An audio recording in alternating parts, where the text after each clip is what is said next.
poor. And I know that the only difference between a poor black person and a poor white person is that a poor white person feels like it's not supposed to be happening to them. You want to talk about white privilege? I was born dirt poor. Roaches in our food, mattresses on the floor, eviction notices taped to the doors, kind of poor. My parents, their side hustle was beating me and my siblings bloody. I missed more meals than I can count. When we did eat, it was ramen, canned foods, or whatever we could steal from the gas station. There were 8 of us kids. Don't come at me like I grew up in some quiet backwoods town either. We weren't hearing deer rifles. We were hearing 9mm and Glocks on a nightly basis. Not because we were hunting, because we were dodging stray bullets in the inner city. I had a baby as a teenager, thought maybe I could break the cycle, went to college, flunked out quick. Life was swinging before I even had a chance to plant my feet. Then the military came knocking, promised me structure, a future, and a way out. What I got? Another flavor of hell. Straight out of basic, they shipped me to Afghanistan. 19 years old, couldn't buy a beer back home, but I could carry a rifle, kick indoors, and watch friends die in pieces. I came home to a wife who had cheated on me while I deployed, ended in divorce, missed my baby's first steps, first words, first everything. I got the title Dad, but only for 2 days every other week when the courts allowed me. So I drank. I numbed it out. I drowned it in alcohol and women. Hopped from job to job, security, government contracts, even worked with the feds for a minute. But it all fell apart. I ended up homeless, ashamed, alone, and broken. Now, I've been sober for 4 years, been through more therapy than most folks can stomach, read hundreds of books, and here's what I figured out. As bad as I have had it, if I was black, I probably wouldn't have survived it. That ain't an opinion, that's truth. Black Americans make up 13% of the population, but 38% of the prison population. 1 in 3 black boys born today, they're expected to end up behind bars. That ain't by accident. That is policy. That's centuries of systemic racism passed off as justice. The 13th Amendment did not abolish slavery, it rebranded it. It says slavery is legal as punishment for a crime. That's why we got corporations making billions off of prison labor, while folks inside earn cents an hour if they're lucky. That clause was written to target black Americans, and it's still doing exactly that. Now I run an organization called West Virginia Fights Back. We feed people, we take care of people. No strings, no red tape, no begging for scraps. We take care of our own because the government won't. My dream? A Fights Back chapter in every damn state. Abolish the prison industrial complex. Burn the cage down. Build something real in its place. Fred Hampton said, you can jail a revolutionary, but you cannot jail the revolution. This is not about shame. This is about responsibility. If you've had the privilege of not being targeted by the system, you've got the duty to help tear it down. In America, there is a misconception about who is on welfare. Now, let me just say this. There is no one program in the United States that constitutes welfare. There are many social programs in the United States that are part of what the United States calls the social safety net, which is really not much of a safety net at all when you consider the meager benefits that people receive. So what I've decided to do is look quickly at the statistics from the last census. Now, this holds true going back, but actually in the last 20 years, it has increased. The number of people receiving public benefits of some sort or another has increased amongst one particular demographic, and that is amongst white people. 20 years ago, 61% of all the people receiving public benefits of some kind in the United States were white people. Today, or as of 2022, or as the last census, 76.2% of all the people receiving some form of public benefit were white people, and the rest were people of color, 13, people of Asian extraction, 6%, give or take, and people of Hispanic, somewhere down in the middle there. So let's just talk about what constitutes public benefits. So I'm going to read this list here, and this is what makes up all of welfare, if you will, in the United States. Medicaid, SNAP, WIC, free or reduced price school meals, SSI, TAANF, energy aid, rental subsidies, unemployment compensation, and assorted other programs. So 40 million people in the United States live in poverty, and that number approximately is the number of people who receive public benefits of some kind. And of course that varies when you include Social Security recipients, Medicare, etc., which is not it's an earned benefit. So I'm going to eliminate that for the moment. So of those people, the number of people receiving public benefits, welfare, if you will, some form of social program, social safety net support, as I said, 76.2% are whites. So I think this is important to remember when people start. What's up, family? Welcome back to Historical Africa. Today, we are digging into a tough but important question. Why do some white people believe poverty is only for black people? It is a stereotype we see all the time, but where does it come from? And why does it stick around? Let's break it down. Watch and pay attention, and I will share my thought later. Poverty, in reality, looks very different than some people's perception. Thank you. Well, let me put a finer point on it. They think poverty is black and Latino and Hispanic people in this country, but poverty also includes a lot of white people in America. So I posted about white folks on food stamps, and one thing I kept seeing was that welfare was created for white people.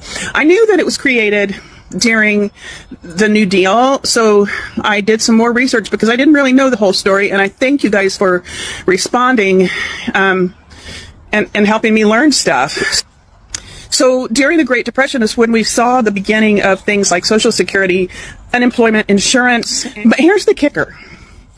When Franklin Roosevelt built those programs, he had to make deals with Southern Democrats in Congress, the same folks who were big fans of Jim Crow, to get the support of these racist white Southern politicians. The programs were designed to exclude farm workers, domestic workers, jobs held overwhelmingly by black, Latino, and indigenous people. So right from the start, black and brown families were pushed out of benefits so that white people could get them. Then we move forward to the 1960s, and there's this war on poverty. It finally opened up welfare programs more broadly, and that's when food stamps became permanent.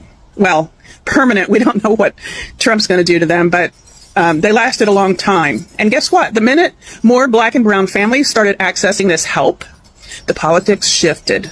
Welfare got a new image and a new target. By the 1980s and 90s, with Ronald Reagan and his gang, they pushed the welfare queen myth. That's a racist dog whistle meant to turn public opinion against safety nets by blaming black women for poverty that white policies created. That's the truth, you guys. So yes, welfare was built for white people, and when others finally got in the door, they tried to burn the house down. If you want to blame the right people, you got to get curious. Can we talk about how miserable white people are for a second? Like, you know that white people are miserable, right? Like, have you ever looked a white person in the eye, even if they're like a big mental health person? You just look deep down and you're like, brother, you are not happy at all. And truly, it breaks my heart. But one reason, I think, one of the main reasons that a lot of white people, a lot of us are really unhappy and miserable is because we lack internal congruence. Now, congruence is a concept we learned early in grad school to help people heal. And congruence is basically internal alignment. Values and actions are on the same page, right? Like, we accept every part of ourselves. We feel peace, security in who we are. Congruence. And no matter how hard you try, you can never find internal congruence if you're not congruent with the world around you. If you're not understanding what's real and seeing reality and affirming what's true. So like white people who deny patriarchy and capitalism's negative effect and oppression of the world and genocide that's happening around the world, like that's incongruent with reality. That is going to have an effect on us internally, because to deny what's happening in real time, we have to deny certain parts of us, certain emotions, certain thoughts that come up. And the more we run for that, the more incongruent and separate we feel, the more dissonance that comes, the more miserable we are.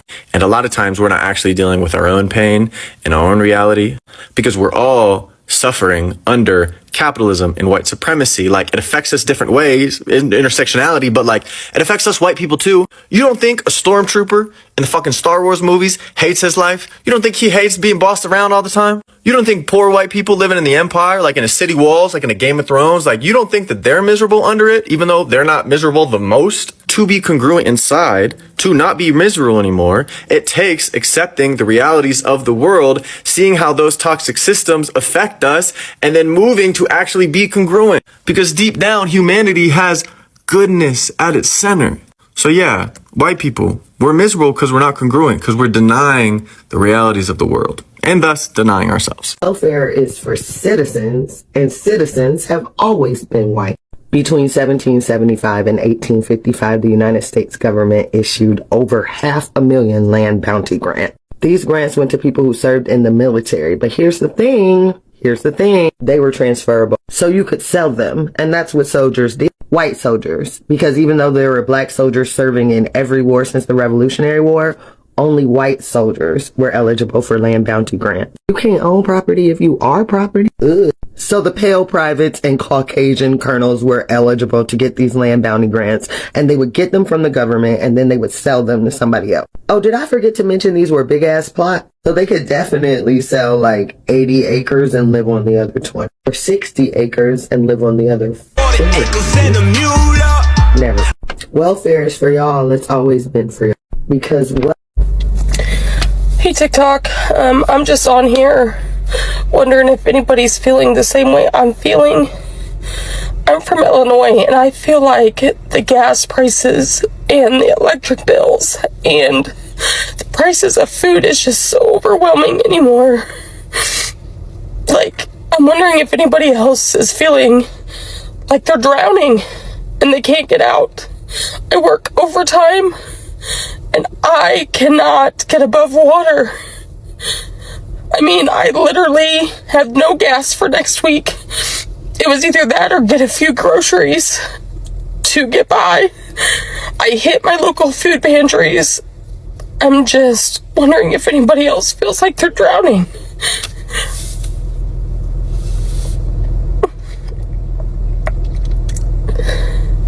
But anyway, I hope everybody has a great day. Seeing poor white men is like seeing Jamaicans losing in a sprint. This game was designed for you to win.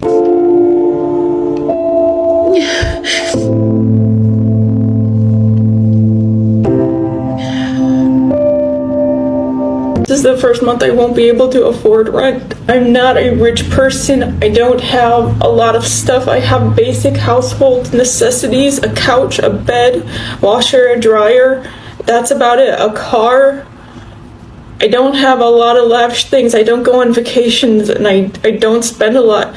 Rent's increased from $1,300 to $1,800. The food prices are too high. I've cut back on eating because I literally cannot afford food. I've cut back on my favorite snacks, cat food, treats. I'm exhausted all the time from being overworked and underpaid. You don't catch a break when you grow up poor. I don't need much to be happy. I just want to be able to live comfortable. I just really need to catch a break right now. I'm trying so hard and I feel like I'm not doing enough. I don't have family. I don't have anything to fall back on. I'm an American. I pay $1,600 for a flat that has no bedroom. That's 2/3 of my income. I'm an American. I work 50 hours a week. I don't have health insurance. I'm an American. I couldn't afford to have a child even if I wanted to. I'm $7,000 in debt. I'm an American. My health is declining because I can't afford Whole Foods because that's too expensive for my life. I am very overqualified for my job, but no one else is hiring. I'm an American. I make my boss hundreds of thousands, if not millions of dollars, while I can barely keep myself alive. I'm an American. I have never been out of the States. I have never been on a vacation. I'm an American. I make $20-some an hour. A livable wage here is like 30-some. Yet I don't qualify for government assistance whatsoever. On the days I don't work, I'm so tired I just sleep all day. I'm an American. My electric bill is so expensive I sit outside in the heat because I can't afford to turn the AC on in the damn house.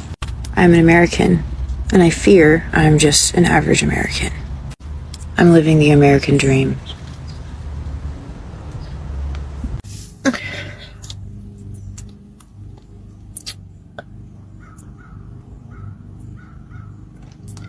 Everybody keeps saying it's going to get better. How is it going to get better? Our economy is so fucked that I work a full-time job. I make $21 an hour working 40 hours a week. I have no extra expenses, no bills out of my living. I have one credit card that's maxed because I've lived off of it, but other than that, I don't have cable. I haven't had cable in 10 years. We have cell phones, but, you know, that's required to live on. But other than that, nothing extra. On paper, my bills are $2,701. My income is $2,710. Do the math. $9 a month before I pay for food, gas, car repairs, any entertainment. There's no money for that. And my car is dying. It's paid for, so I don't have car payments now that I'm going to replace. And I don't know how to do that on $9 a month. $9 to feed myself, $9 to buy a car, $9 for insurance. Yeah.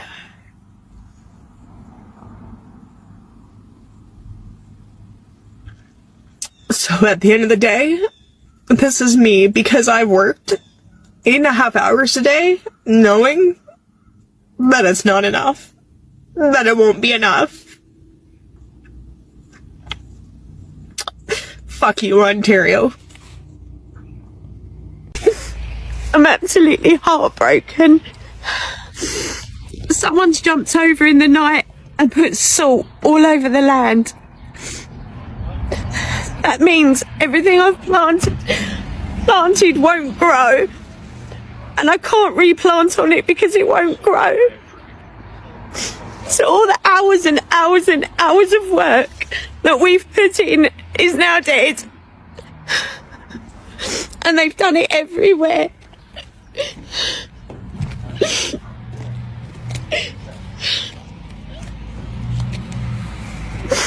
How could you do that?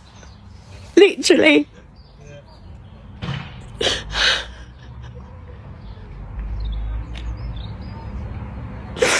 I hope it makes you happy. I really do. Top person. But you know what? You won't stop me, because I'll just pick it all up and I'll carry on. Okay, I can't plant in this section, but I'll carry on. You won't stop me whatsoever. Why do poor white people vote against themselves time and time again? They vote for Trump and the other MAGA politicians only to have every promise broken, prices go up, social supports evaporate. Here's why. First, remember what I talked about recently, the psychological wage of whiteness. That term was coined by W.E. Du Bois to describe poor white folks being paid with social status rather than decent living conditions. They're convinced by the elites that they're better than black folks, better than immigrants, Latinos, LGBTQ folks. They're convinced that being white puts them in the same league as the elites. Of course, the elites know otherwise, but the poor whites buy it because they're grasping at straws. Second, they are convinced that the people they're supposedly better than are the big threat in their lives. Not the rich, not the corporations or the politicians, but immigrants, black folks, welfare queens, LGBTQ, criminals, you know, the usual scapegoats. Third, the elites promise protection to poor white folks. A politician comes along and says, I'll keep those people in their place, or I'll kick them out, or I'll lock them up. Or, more politely, I'll defend your values. They don't say, I'll make your life better. Well, they say it, they just don't mean it. They'll say, I'll make sure they don't get ahead of you. Fourth, they vote for the punishment, not the policy. When a law gets passed that slashes public housing or school funding or food aid, they think, good, that'll stop those lazy freeloaders. And they do some mental gymnastics that make them believe it's worth losing those things for their own families in order to see those problematic black people and immigrants and so forth being punished. It gets to a point where just seeing those guys being punished is reward enough, which is pretty sick. But that's how behavior works. Their housing, schools, and groceries are on the chopping block too, but they blame that on Biden. Always a scapegoat. They get hit by the same policies they were told would punish the others, and they blame the wrong people. The system fails them, but they've been trained to blame the scapegoats, not the cause, which is the rich people, the people they voted for. So they think the problem is still those people, not the fact that they were personally manipulated by the people they voted for. They're basically saying, I'll take the hit as long as you don't help them, or worse, as long as you hurt them. That is the psychological wage Du Bois was talking about, the trade-off between material security for racial status. And that's a crying shame, folks. One share, like, save, and comment shows that you care about white people taking responsibility for racism in America. This work is important to me, and I want to keep doing it. If you want to support me, consider a donation of any size to coffee.com/Kelly Snyder. And yeah, spelling is important. For decades, American culture has tied poverty to blackness, from news reports that only show poor black communities, to TV shows and movies that highlight the struggling black family. The image of poverty gets racialized. Meanwhile, poor white communities are often invisible in the media.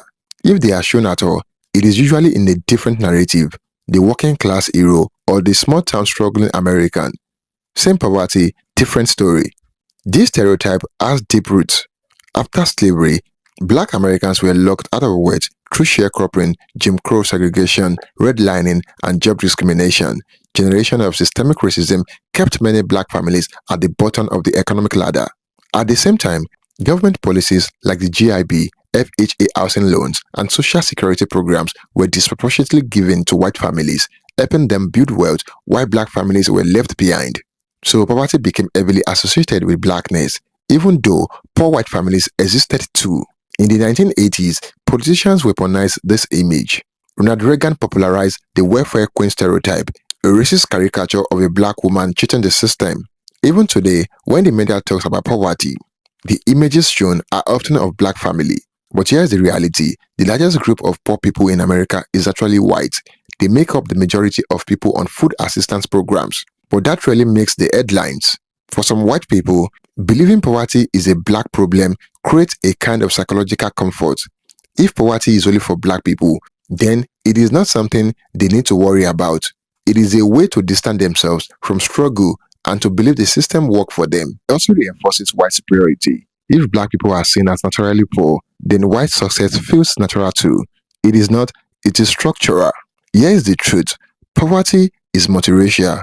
In raw numbers, most poor people in the US are white because white people make up the largest share of the population. But in terms of percentages, black and Latino communities experience poverty at higher rates because of systemic racism and inequality. So the idea that poverty belongs to black people is simply false. It is a myth created by politics, media, and history. Why this myth is dangerous?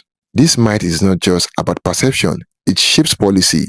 If poverty is only seen as a black issue, then anti-poverty programs get racialized and attacked. That hurts everyone, including poor white communities. When stereotypes define who we think deserves help, we all lose. So why do some white people think poverty is only for black people? Because of stereotypes, history, media portrayals, and a system that benefits from division. But the truth is clear. Poverty is not a color. It is a condition created by inequality. And the sooner we face that, the sooner we can fight it together. Thank you for watching, guys. Don't forget to like this video and share your thoughts in the comment box below. Until next time, cheers and have a good one.